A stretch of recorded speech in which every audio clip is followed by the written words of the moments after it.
ఓం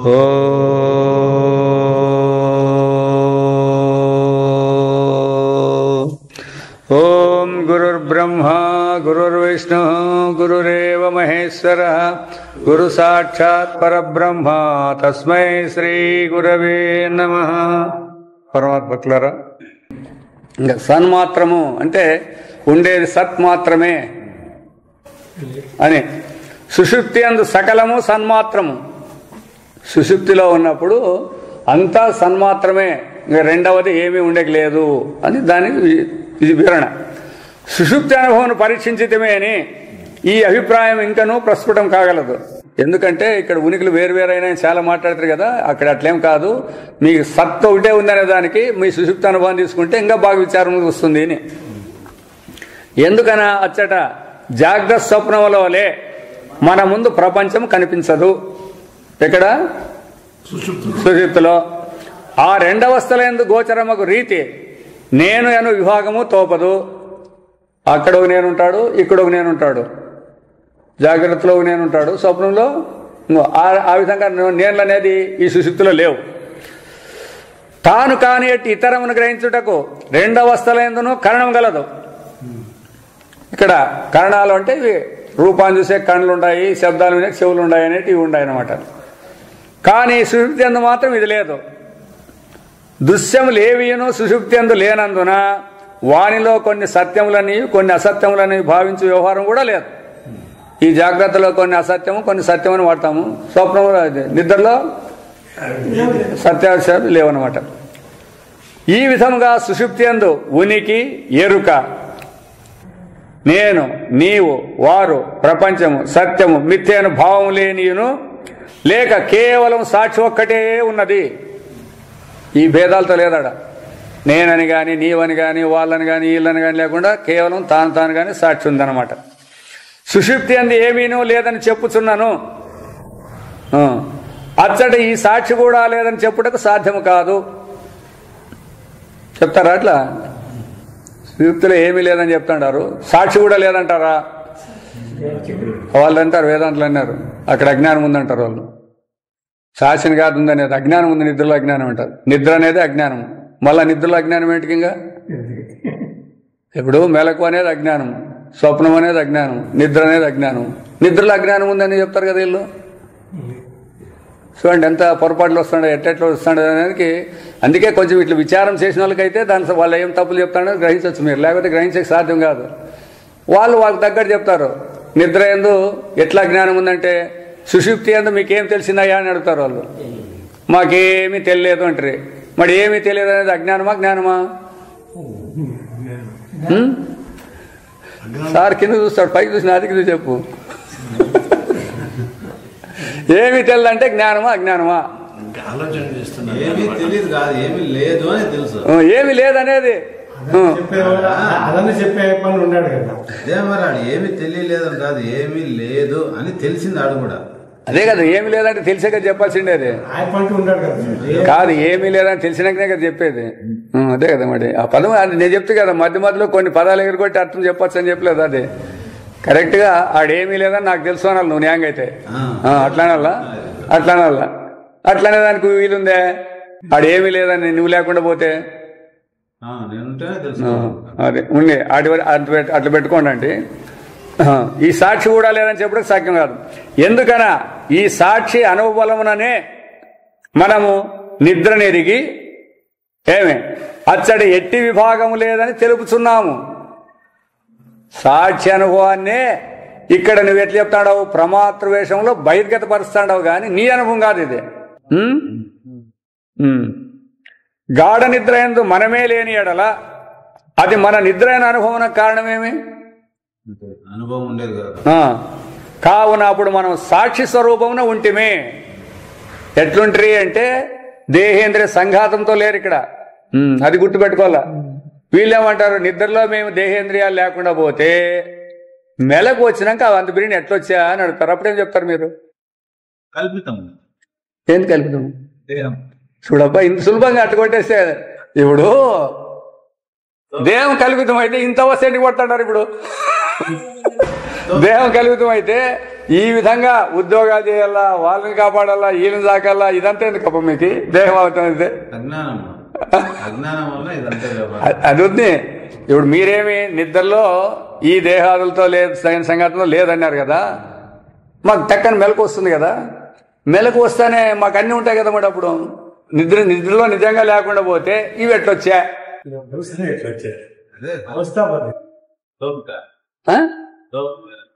తోపిక, ఇది తోపిక. కాబట్టి ఇది తోపిక అయినప్పుడు దీని మీద విలువ లేదు కదా. మరి దీనికి విలువ ఇచ్చేందుకు వ్యవహారం చేస్తుంటారు. తెలుసు కానీ ఇంకా అనుభవంలోకి రాలేదు. ఆడుండే పాయింట్గా వాళ్ళు అడిగేది. నిద్రలో దేహాలు లేవంటారు కదా, మెలకు వస్తానే టక్కని మాకు అంత కానొస్తుంది. ఎట్లుంటే అట్లా, ఎంత వయస్సు ఉంటే ఎంత ఉంటే అట్లే కానొస్తాను కదా నేను. అంత బిర్యానీ ఎట్లా వస్తుంది అది లేకుండా పోయింటే. కాబట్టి మేము నిద్రలో కూడా ఉండాము అంటారు వాళ్ళు. అది ఇక్కడ వచ్చిన సమస్య ఏమిటంటే, మీరు నిద్రలో లేరని చెప్పి మేము నిద్రపోయినంత మాత్రం చేత మా దేహం ఏమి లేకుండా పోయేది ఉంటుంది. కావాలంటే వేరే వాళ్ళని అడగండి, మేము పండుకున్నప్పుడు గురుకులు పెడతామా లేదా, లేదా కళలు అరుస్తాంటమా లేదా, వాళ్ళు అడగండి కావాలంటే. మెలకు అనుభవం అది తెలుసుకోవాలన్నమాట. ఇతరులు చెప్పేది మెలకుల అనుభవమే, నీవు అడుగుతాండేది వాళ్ళ అనుభవాన్నే కానీ నీ అనుభవం కాదు అది. ఎంతమందితో మీరు తెలుసుకుంటే మీ అనుభవం కాదు అది. అది వచ్చేది చాలా కష్టంగా ఉంది జనానికి. దానికి చెప్పారు, ఉదాహరణమే చెప్తారు. ఇప్పుడు మనం గుంతకల్లో రైల్లో పండుకున్నాం, నిద్రపోయినాం, పొద్దున మద్రాసులో లేచినాం. ఇప్పుడు నిద్రలో రైలు కానీ ప్రపంచం కానీ నేను లేకపోతే గుంతకల్లో ఉన్నాడు మద్రాసుకి ఎట్టుకొచ్చి తప్ప పైవారు ఇప్పుడు చెప్తాడా? చెప్పండి, ఎట్లా చెప్తారో నేను చెప్పండి. మీ అనుభవంలో గుంతకల్లో నిద్రపోయాం, రైలు ఎక్కినాం కదా, రైల్లో పండుకుంటాం, నిద్రపోయి ఇచ్చినాము. నిద్రపోయినాక ఇంకా రైలు మేము ఉండకూడదు కదా. పొద్దున మద్రాసులో మేలుకు వచ్చినప్పుడు చూసినా ఉండాం కదా మేము రైలు నేనంతా. ఇది ఎట్లా సాధ్యము అంటే, ఇప్పుడు వీళ్ళు దిక్కుతారు, అయ్యవారు దిక్కుతారు, సాక్షి దిక్కుతాడు. ఇట్లా వాళ్ళు అడిగే దెబ్బకి ఎందుకు ఆ గురువుకి సమస్యను తెలియకపోతే మీ సామాన్య మానవులకే దెబ్బతింటారు వీళ్ళు. ఈ అనుభవాలు బాగా తెలిసిందంటే తప్ప లేకపోతే ముముక్షులకి దొరికిస్తారు గురువులు. అందుకే దీన్ని తడుకోరు ఎవరు, ఈ అవస్థను తడుకోరు వాళ్ళు ఎవరు కూడా. ఎందుకంటే వాళ్ళకి అనుభవాలు చెప్పేదానికి. అయితే శాస్త్రం ఏం చెప్తుంది, ఇప్పుడు గుంతకల్లో నీవు రైలు ఎక్కినప్పుడు అది మెలకువా లేకపోతే నిద్ర? మెలకులు అని చెప్పిన.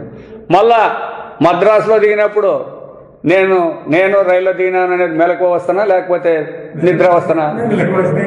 మరి ఈ మెలకుని ఆ మెలకుని చెప్తుగా నిద్ర గురించి ఆడుంది దీంట్లో మీరు చెప్పే దాంట్లో. మెలకులో ఉండే రైలు, మళ్ళీ మెలకులో ఉండే మద్రాసు, ఇవే కదా మీకు కనపడి ఉండేది. వేదాంతం కూడా చెప్పింది మెలకు ప్రపంచం మెలకు కట్టుబడింది అనే చెప్పింది. అది కూడా వేదాంతం. స్వప్న ప్రపంచం స్వప్నానికి కట్టుబడింది అన్నాడు. అయితే మెలకు ప్రపంచం స్వప్నంలో కూడా ఉంటుంది, నిద్రలో కూడా ఉంటుందని కాదు వేదాంతం చెప్పేది. ఈ పాయింట్ తెలుసు వాళ్ళకి. అంతేకాదు ఇంకా రెండవది, అంత బిరిని ఎట్లొచ్చా, లేనిది అంత త్వరగా వచ్చే కదా అంటారు కదా. ఇప్పుడు మీరు పండుకుంటారు, నిద్రపోయినారు, నిద్రపోతానే మీకు స్వప్నం వచ్చేసింది. ఆ స్వప్నంలో మీ యొక్క రూపము లేదా ఆకారం ఏదైనా కానీ, ఇంకా ఒకవేళ కొన్ని పశువులు గిచ్చులు అయితే అంటారు, అదంతా వద్దులే, మామూలుగానే ఉన్నాయి, మనుషులుగానే ఉందామండి. మనుషులుగానే ఉండి అప్పుడు నేను అనేవాడు ఇక్కడ ముసలోడు, ఆడు పెళ్లి చేసుకుంటే పోతాడు, పెళ్లి కొడుకై పోతాడు. వాడు అంత బిర్యానీ ఆటి నుంచి వచ్చా, స్వప్నం వస్తాడా లేదా వాళ్ళంతా? అంత బిర్యానీ ఎట్లా వచ్చి వాడు. కాబట్టి దీనికి దానికి జాయింట్ చేయకూడదు ఎప్పుడే కానీ. ఎప్పుడు కూడా మెలకు ప్రపంచం మెలకు సత్యం, స్వప్న ప్రపంచం సత్యానికి సత్యం. అంతేగాని దీంట్లో అది అంత బిరిగినట్లు వచ్చా, దాంట్లో అట్లా లేకుండా ఎట్లా పోయా. ఇటు స్వప్నంలో కూడా అవస్థ పడతా అంటాడు, అరుచుకుంటూ ఉంటాడు అనుకోండి. మెలకు వస్తానే ఇంకేమీ లేవు, ఎవరు కొట్టకొచ్చారంటే ఎవరు లేరంటే అవలు ఆడిపోయారు. అంత బిరినా తప్పించుకొని పోయినారా బయటకి ఎక్కడన్నా? కాబట్టి ఇవన్నీ కూడా అజ్ఞానం ద్వారా కల్పనలే అంటుందన్నమాట. ఇవన్నీ కూడా ఈ ప్రమాతృ యొక్క కల్పనలే కానీ అవస్థలు కూడా లేవు అనేది నిదానంగా. అయితే నీ స్వరూపాన్ని చెప్పేకి నువ్వే తప్పు చేసుకున్నావు, దాన్నే ఉపయోగిస్తుంది శాస్త్రము. అది ఉండే దీంట్లో విశిష్టత. ఇప్పుడు నువ్వు ఏదాన్ని అయితే పాము అన్నావో ఆ పాము అని నువ్వే కదా నిండేది. ఆ పాము కాదని నీతోనే ఆ పామును ఆధారం చేసుకొని నీకు చూపించాలా, వేరే విధంగా తాడును చూపించట్లేదు ఇక్కడ. అట్లా ఇక్కడ కూడా మన స్వరూపాన్ని కూడా మనం తప్పు తెలివితే ఏం నిర్ణయాలు చేసుకుంటామో ఆ నిర్ణయాలనే ఉపయోగించి అవి తప్పు అని తెలుపుతుందనమాట. అది తప్పు అని తెలుపుతానే నీ నిజ స్వరూపం నీకు వచ్చేస్తుంది. అంతే, నీ నిజ స్వరూపం అని చెప్పేకేం అవసరం లేదు ఇక్కడ. ఆ తప్పుల ఆధారం చేసుకునే శాస్త్రం అంతా బయలుదేరింది. దాన్ని అందుకోసమే దాన్ని ఏమంటారు, అధ్యారోపము, అనువాదము. ఆ విధంగా చేసుకొని చెప్పి మళ్ళా తీసేస్తున్నా, అపవాదం చేసేస్తున్నా అంటే తీసేసుకుంటూ వస్తుంది అని ఒకదాన్ని. నువ్వేమేమనుకుంటావో దాన్ని తీసేసుకుంటూ వచ్చేది శాస్త్రం యొక్క లక్షణం. అంతే, ఉన్నదాన్ని తీసేది అదే, లేనిదాన్ని తొలగించేది, ఉన్నదాన్ని ఉన్నట్లు లేనిది లేనట్లు. ఇది శాస్త్రం యొక్క లక్షణం అన్నమాట. ఎందుకన్నా ఈ సాక్ష్యం వల్లనే మనం నిద్ర ఎరిగి అచ్చటి ఎట్టి విభాగం లేదని తెలుపుతున్నాము.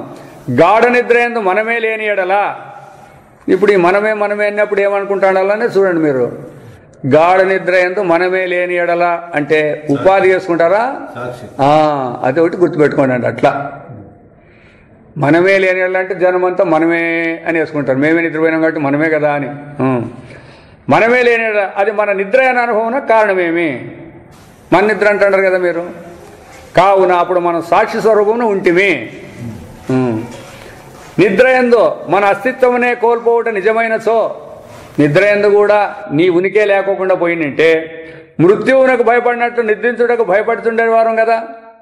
నిద్రపోతే ఉండేలేదప్ప మేము అన్నట్లయితే ఎవడన్నా నిద్రపోయిపోతాండ్రే, దోమతలు కట్టుకొని పరుపులు వేసుకొని నిద్రపోవాలని పోతాము. నిద్రలో లేదప్ప మీరు చనిపోతారు, మీరు నిద్రపోతే ఉండేలేదు అంటే ఎవడన్నా పోతాను నిద్రకి. అట్లేం కాదు. అది నిద్ర ఎందు నేనుండలేదని ఎవడైనా ఒక మూఢుడు చెప్పవచ్చును, దాని కానీ ఆ విధముగా చెప్పుట వలన నిద్రలో నేను లేను అని చెప్పేటప్పుడు తాను ఆ అవస్థ ఉండనని కావుననే నేనను రూపమున తానచ్చట ఉండలేదని ఇప్పుడు చెప్పుతున్నాడని వివేకవంతులు నిశ్చయిస్తారు. వీడు ఒకవేళ ప్రమాత్రంలో నేను లేనంటే వీళ్ళు ఏం చెప్తారంటే ప్రమాత్రంలో లేవపా నువ్వు పరమాత్మ స్వరూపంలో ఉండవు అని వివేకవంతులు. బుద్ధున్నలా అనుకుంటారు, బుద్ధి లేకుండా కనుక్కుంటే లేదు దీన్ని. ఆ స్వరూపంలో ఎట్లుంటివి అన్నట్లయితే నేనుండానంటాంటివి, ఎట్లుండవు నువ్వు అనేది. కావున నిద్ర యొక్క నిజస్వరూపమేమి, అచ్చట మనం ఉన్నాము కానీ నేనన్న రూపమున మనం అచ్చట లేము. ఇప్పుడు నిద్ర అంటే మరి నువ్వు నిద్రపోయినట్లా, నిద్ర అంటే ఏమో ఇప్పుడు అర్థమే, మన స్వరూపం అదేనే, ఆత్మస్వరూపం అనేది.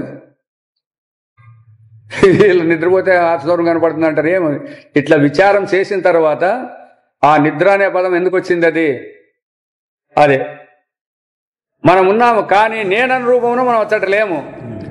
మనకచ్చట ఇది ఇట్టిది అని తెలియగల విడి జ్ఞానము లేదు, వేదాలతో ఉన్నటువంటిది విడిభాగం లేదు. ఆ జ్ఞానమునకు విషయముకు దృశ్యము లేదు, కరణాలు లేవు, దృశ్యాలు లేవు. కానీ మనస్వరూపమైన ఆత్మ అచ్చట సాక్షి స్వరూపం ఉండును. ఆ సాక్షి స్వరూపమే అక్కడ ఏమీ లేదు అని చెప్పేది. ఎందుకంటే తెలుసుకునేవాడు లేదు, తెలియబడేది లేదు. అయితే ఆ రెండింటినీ చూసినటువంటి సాక్ష్యం ఉన్నాడు కదా, అదే చెప్పేది ఇక్కడ. ఆ సాక్షి అనుబలం చేతనే మనము అచ్చట ఏమియు ఎరుగకుంటిమి, అచ్చట ఏమియు ఉండలేదు అని వ్యవహరించున్నాము. అందుకే ఎక్కడ మనం వ్యవహారం వచ్చిందంటే సాక్షణంతోనే మనం అంతా చేస్తాండాము అని చెప్పేది. ఆడే కాదు, నిద్రలో కాదు, ఇప్పుడు కూడా అదే అని నేను చెప్పేది. ఇప్పుడు కూడా మేము వింటాడాము అన్నప్పుడు కూడా నీ సాక్షణంతోనే చెప్పాల్సిందే కానీ ఈ ఉపాధితో చెప్పేకేం లేదు. అయితే జనానికేమో ఉపాధితోనే కానొస్తుంది. ఎట్లయితే నీళ్లు కాలుతాయన్నప్పుడు అగ్నిని చెప్తాం చూడండి, అట్లా ఇది కూడా కానొస్తుంది. అట్లా అది అట్లా ఉండేకలేదు. ఇంకనూ లెస్సగా పరిశీలించితమే అని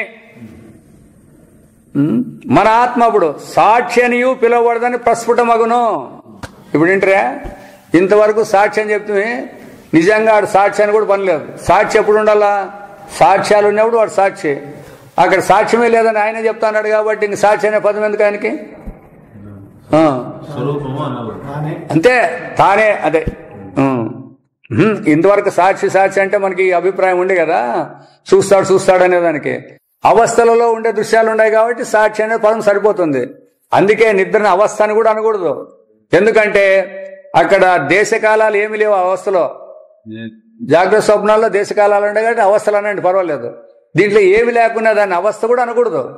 అయినా మనం అంటున్నాం కాబట్టి శాస్త్రం మనల్ని ఉపయోగించుకొని అనువాదం చేసి ఆ నిద్రావస్థ అని అది కూడా చెప్తుంది అంతే.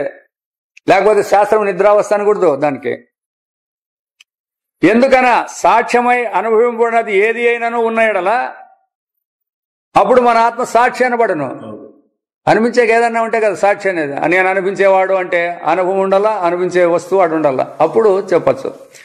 కానీ నిద్ర యందు ఆత్మ కంటే అన్యమైనది ఏదియూ లేనందున అనుభవింపదగినప్పుడు అది ఏదీనూ లేదు. కావున అప్పుడు బహిర్విషయము అంతర్విషయము విభాగము లేక బయటి విషయాలు లేవు, లోని విషయాలు లేకుండా ఉనికియు ఎరుకయు ఒకటైనా జ్ఞానమన్నా లేదా ఉనికి అన్నా కూడా రెండు కూడా ఒకటైన శుద్ధ స్వరూపమున ఆత్మ వెలసియుండునని తీర్మానింపవలెను. కాబట్టి ఇప్పుడు నేను నా ఎరుక కనిపించు ప్రపంచమని మనం వ్యవహరించున్నదంతయు గాఢ నిద్రలో ఆత్మ యందు చేరి ఉండును. చేరి ఉండును అంటే బయట నుంచి లోనికి పోయినట్లు కాదు. అదే మళ్ళీ అది కూడా ఒకటి వస్తుంది. చేరిందంటే బయట నుంచి లోనికి చేరుకున్నట్లా అని. ఎందుకు అంటే అనుభవం ఉన్నప్పుడు ఇవేం రావు. అనుభవం లేకుండా మనం ఇప్పుడు ఇంకా వ్యవహారంలో ఉన్నాం కాబట్టి మనకి ఇవన్నీ అనుమానాలు వచ్చేదే. ఎట్లా చేరుకుండదు అంటారు వీళ్ళు, పగలలో ఎట్లా చేరుకుండదు. స్వప్నం ఎట్లా వచ్చినప్ప మీకు? స్వప్న ప్రపంచం అంతా ఏడుండి వచ్చిందా చెప్పండి చూస్తాము. ఏడుండి వచ్చింది స్వప్న ప్రపంచం అంతా మీకే? మీరు ఇది దాని తోపికని సులభంగా చెప్తే మరి దీన్ని ఏమంటావు? ఇది నీ అనుభవమే కదా. నువ్వే చెప్తాడు కదా స్వప్నము నాకే వచ్చింది, మెలకువ నాకే వచ్చిందని చెప్పినావు కదా. దాని అవస్థ అయినా ఇది కూడా అవస్థ ఎందుకు కాకూడదు? అది అసత్యమైనప్పుడు ఇది ఎందుకు అసత్యం కాకూడదు?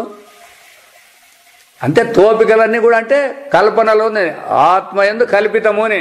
ఆత్మలో కల్పితం కాదు, ఆత్మయందు మనం కల్పితం చేస్తాం. ఈ కల్పితమైనటువంటి వ్యవహారాలు ఉన్నాయి, ఇవన్నీ ఆత్మేం కల్పించలేదు దానికి.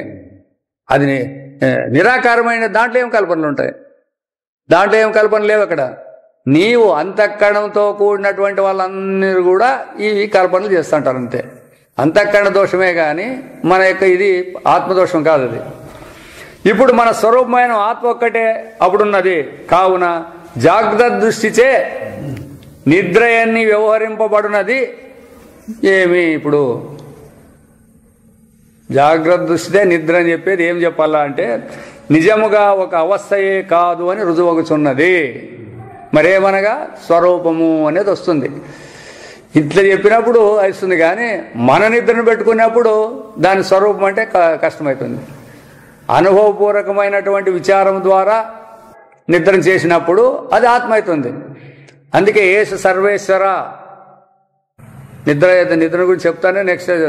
ఏసు సర్వజ్ఞ ఏసంతర్యామ్యేస ఏని సర్వస్య ప్రభావి భూతానాం అని మాండూక్య ఉపనిషత్తులో 7వ మంత్రం అది. ఏష సర్వేశ్వర ఇతడే సర్వేశ్వరుడు, ఏ సర్వజ్ఞ ఇతడే సర్వజ్ఞుడు అని చెప్తుంది. మళ్ళీ ఏం చెప్తుందంటే 8వ దాంట్లోకి వస్తానే నాంతఃప్రజ్ఞం నాహ్యజ్ఞం మళ్ళీ కొట్టేస్తుంది.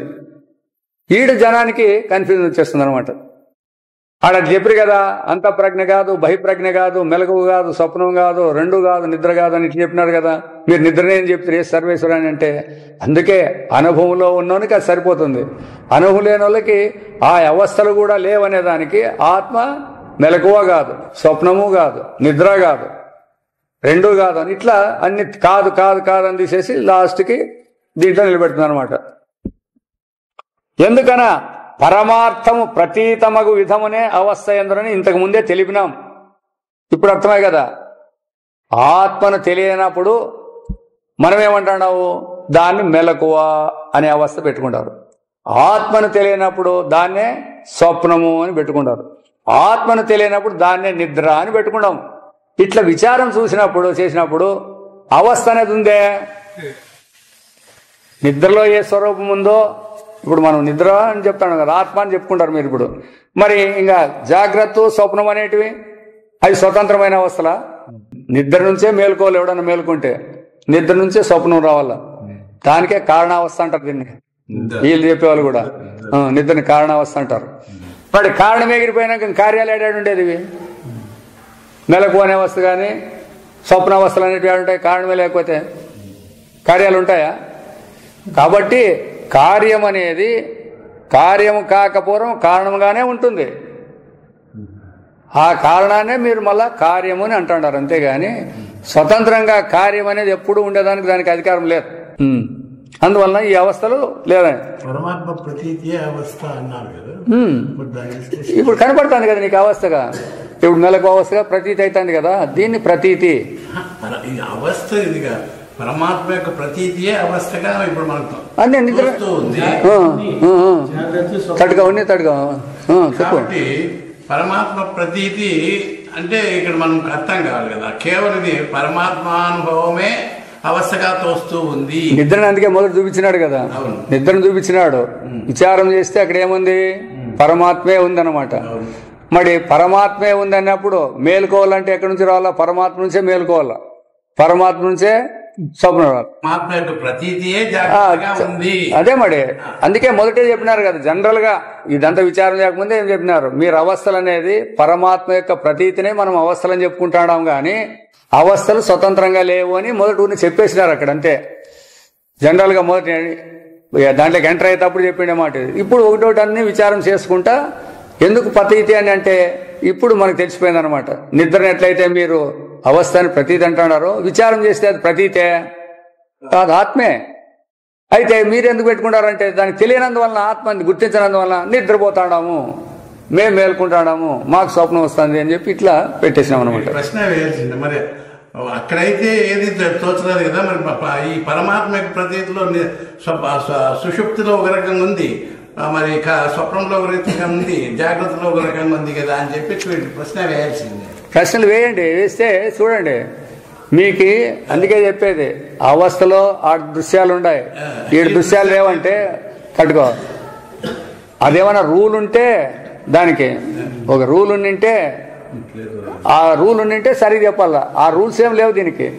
కనబడుతుందా లేదా నీకు ప్రత్యక్షము, నీకు అది తోస్తాడా లేదా, దానికి సాక్ష్యాలు ఏం అవసరం లేదు ఉంటుంది. అందుకే ప్రమాణాలు అడగద్దండి, ఇంకా ప్రత్యక్షానికి ప్రమాణాలు అవ్వలేదు, ప్రత్యక్షం కాకపోతే ప్రమాణాలను ఉపయోగించవచ్చు అట్లా. కాబట్టి ఇది అనుభవ స్వరూపము కాబట్టి అనుభవంలో ఏమీ లేవనేది బోధపడుతుంది. ఇప్పుడు ఇంకా మనం బుద్ధిని ఏమైనా అంతకన్నా పెట్టుకుంటూ మిగిలించుకుంటే అది బయటకు వచ్చి ఇట్లా పొడుస్తూ ఉంటుంది అనమాట. ఇట్లా అంతకన్నా పొడిచేది మనల్ని, అనుభవం ఏం పొడిచేయలేదు, ఎప్పుడు పొడిచేయలేదు, దానికి లేనే లేదు. పాపం అదేందుకు చేస్తుంది?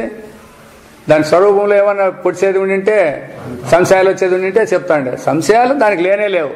ఇవన్నీ ఎక్కడికి వెళ్ళినాయంటే దాన్ని గుర్తించినప్పుడు దాంట్లో ఇవన్నీ మీరు వేరే వేరే ఏంటంటే కల్పించుకొని వాటి కల్పనలు అవి కాదానికి దానికి ప్రశ్నలు వేసుకుంటూ వస్తున్నారు. ఇవన్నీ కూడా దాన్ని విడిచి స్వతంత్రంగా లేవు. మీరు ఎన్ని రకాలు మారండి, ఎన్ని రకాలు పరిణామాలు చెందిని ఏం చేసినప్పటికీ కూడా దాని ఉనికే అవి వస్తాడు అలా. అందుకే నేను ఒక తూరు వచ్చింది, అనాత్మ ఉనికే ఆత్మ ఉనికి కూడా అని చెప్పింది. అనాత్మ ఉండాలంటే కూడా ఆత్మ ఉండాలా, అనాత్మ స్వతంత్రంగా ఉండేకి. ఇక్కడ ఎందుకంటే పరమాత్మ ప్రతీతిలో ఏమన్నా భేదం ఉందా? అందుకే మనం దానికి ఇంతకు ముందే చెప్పినాము, పరమార్థములో విలువ మారలేదు. ఎట్లా ఎన్ని రూపాయలు ఒకడు 5 రూపాయల నోటు పెట్టుకుంటాడు, ఒక కాగితము, అవునా? దాన్ని ఏమంటారు? 5 రూపాయలు అంటారు. ఇంకోడు 5 బిల్లలు తెచ్చినాడు, దీని విలువ ఎంత అంటే ఏమంటారు? ఎలా? ఈడు 5 బిల్లలు కానొచ్చా, ఆడ ఒకటే కాగితం కానొచ్చా అని అడిగితే పరమార్థం అనేది ఒకటే. ఎన్ని రూపాయలుగా దోచచ్చు, ఎట్లా దోచినా కూడా దాని విలువ మాత్రం పరమార్థమే. కాబట్టి ప్రతీతి అనడము దృశ్యమన్నా కావచ్చు, దృశ్యం లేకుండా కూడా కావచ్చు. ప్రతీతిలో దృశ్యం ఉండొచ్చు. ఇప్పుడు నిద్రలో ఏం ప్రతీతి అయింది? దృశ్యం లేదు. పరమాత్మ ప్రతీతిదే అవస్థలో అన్నప్పుడు పరమాత్మ ప్రతీతి ఏకంగా ఉండాలన్నమాట. దాంట్లో భేదం రాకూడదు, మార్పు రాకూడదు. ఇక్కడ మార్పులు ఉన్నాయి కదా అవస్థలు. అదే చెప్పు కదా, ఇప్పుడు దర్శనావస్థగా ఉంది కదా, అదే దర్శనావస్థ. అందుకే ఇప్పుడు 5 రూపాయల నోటు ఒకటే ఉండే కాగితం, అది 5 రూపాయలు బిల్లులు అయినాయి, మళ్ళా 10 రూపాయలు 10 అయినాయి, 10 బిల్లులు అయినాయి. తర్వాత బొట్లకి దమ్ముడికి వచ్చేసరికి రాగైంది. మరి ఈడు నిక్కెలు ఎందుకుండి, ఈడు కాగితం ఎందుకుండి, ఇది ఎందుకుందంటే ఏమున్నా దాన్ని 5 రూపాయలు అనేది. అట్లా పరమార్థం ఎన్ని రూపాల్లో ఏ విధంగా తోచినప్పటికీ, ఏ విధంగా ప్రతీతమైనప్పటికీ దాని విలువ మారలేదు. మనం పెట్టుకున్నాము ఈ మార్పులు చేర్పులన్నీ కూడా అవస్థలలో మనం పెట్టుకున్నామే గాని అవస్థకు ఆధారము పరమాత్మ. ఆ పరమాత్మలో ఏమైనా మార్పు ఉందా అని అడుగుతారు. మరి పరమాత్మ మారలేదు ఎందుకు కనపడాయంటే నీ విచారం చేయలేకుండా నీకు కనపడింది. పరమాత్మను తెలియనప్పుడు నీకు అవస్థగా తోచిందే కానీ పరమాత్మ తెలిసినాక అవస్థ అవుతుందే. ఇప్పుడు నిద్రానుభవాన్ని నువ్వు గుర్తించిన తర్వాత నీ స్వరూపాన్ని గుర్తించిన దాన్ని నిద్ర అంటావా? మరేమంటారు? ఆత్మ అంటారు. నిద్ర నిద్ర కాదు పరమాత్మ, మెలకు మెలకు కాదు పరమాత్మ, స్వప్నం స్వప్నం కాదు పరమాత్మ అని అప్పుడు వచ్చేస్తాయి అనమాట అవి. ఏమి రైట్. కానీ నిద్ర ఎందు ఏదీను తోపదు, అది ఒక అవస్థే కాదు. మనం జాగ్రత్త చూసినప్పుడు జాగ్రత్తలో వలే ఇక్కడ చూడండి, అచ్చటి ఏమీను గోచరింపనందున ఏమీను లేని ఏదియు తోపని అవస్థను భావించున్నావు. ఈ భావన పెట్టుకొని అనుభవం వేరే ఉంది, ఆ అనుభవాన్ని విడిచిపెట్టినాడు వీడు. ఈ జాగ్రత్తలో మాకు ఇవన్నీ కనపడతాండి కదా, నిద్రలో అవన్నీ కనపడలేదు అంటాడు. ఈ నిద్రకు పోయినాడు ఆయుడు, మరి కనపడలేదనే దానికి ఇంకేం ఆధారం ఉండదు. అయితే ఈ బుద్ధి పెట్టుకొని అడిగేది, ఈడన్నీ కనపడతాడు కదా, మరి ఆడాదే ఉంటే ఆడేందుకు కనపడలేదు అని అడుగుతాడు. ఇట్లా ఇవి ప్రశ్నలు వేసేది. తోచున ఏమీనూ లేదని ఏదో వేస్తాను భావించున్నాం. కానీ నిజముగా అచ్చట ఇది ఇట్టిదే అని తెలుసుకున్నటకు వలసిన తెలివి కానీ దానికి విషయముగా విడి జ్ఞానం కానీ అప్పుడు లేదు. ఉంటే చెప్తాండే. ఇప్పుడు నీకు ఎంతమంది ఉన్నారాప అంటే చెప్తారాప. ఎవరు లేకుండా ఉన్నప్పుడు చూసడితే ఎవరు లేరు అంటే ఇంతకుముందు ఉన్నట్లుంటారు కదా అంటే ఆడు అప్పుడు ఉంటారు, ఇప్పుడు చెప్పేవాడు.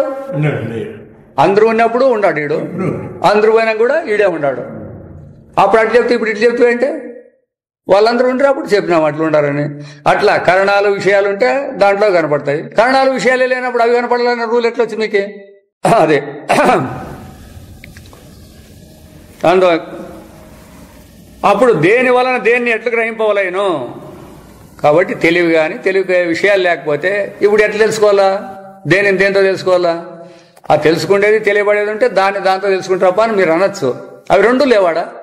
మన ఆత్మయ్య అప్పుడు సకల సద్రూపమై కేవలము ఆత్మగానే ఉండే సకల చిద్రూపమై జ్ఞానస్వరూపమై ఉండును.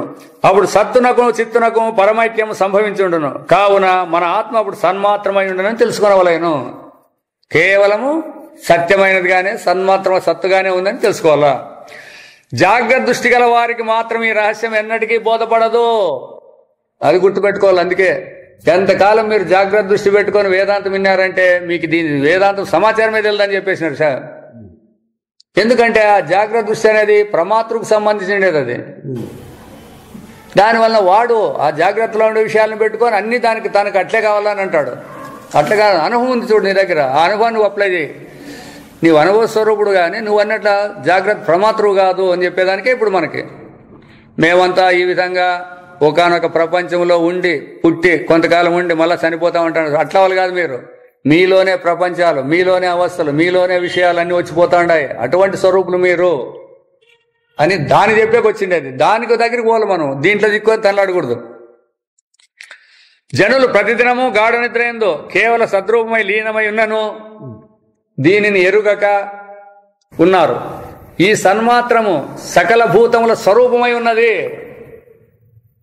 అంతవరకు ఆడుండే మరి ఈ భూతాలన్నీ నిద్రపోయినప్పుడు ఆడలేవు భూతాలు. మెలకు వస్తేనే భూతాలన్నీ వచ్చినాయంటే అవి ఆటి నుంచి రావాలి, వచ్చిండేది దాంట్లో నుంచే రావాలి. అప్పుడు తమ స్వరూపమైనది అప్పుడు తమ స్వరూపమున వారు లీనమై ఉందరు. కాబట్టి ఆ నిద్రలో ఎట్లుంటారంటే తమ స్వస్వరూపంలోనే ఉంటారు. కావున స్వపితి స్వ తనయందు అపీత లీనమైన వాడు భవతి అగుచున్నాడు నిద్రించుచున్నాడు అను పేరు సుషుప్తాత్మ కలదని చాందోగ్యోపనిషత్తులో శృతి వచించింది. నీ బుద్ధిని బట్టి అది ఆ విధంగా చెప్పిందనమాట. ఈ దృష్టిదే చూడ మన యొక్కయు మనకు గోచరమగు సకల విశ్వము యొక్క సత్తా మనకు కనపడేది ఈ సమస్త విశ్వము యొక్క ఉనికి కూడా దాని యందు విడివిడిగా తోచు వేరువేరు సత్తలు ఉండాయనేటివి. సత్తలు అంటే ఉనికిలోని ఉండాయనేటివి. సుషుప్తి అవస్థ మన స్వరూపమైన శుద్ధాసత్వ స్వరూపమైన ఆత్మయే శేషించును. ఇవన్నీ లేకుండా తానుగానే శేషిస్తాడు, మిగులుతాడు అని దానికి. ఈ శుద్ధ సత్త నుండి వెనుక తెలిపిన 3 విధములకు సత్తులు బయట తోచున్నవంటే ప్రస్తుతం అవుతున్నవి. ఈ సత్తలో నుంచే వ్యావహారిక సత్తా, ప్రాతిభాషిక సత్తా, పారమార్థిక సత్తా అనే 3 సత్తాలు బయటకు వచ్చినాయి అంతే. ఓం స్మనావతు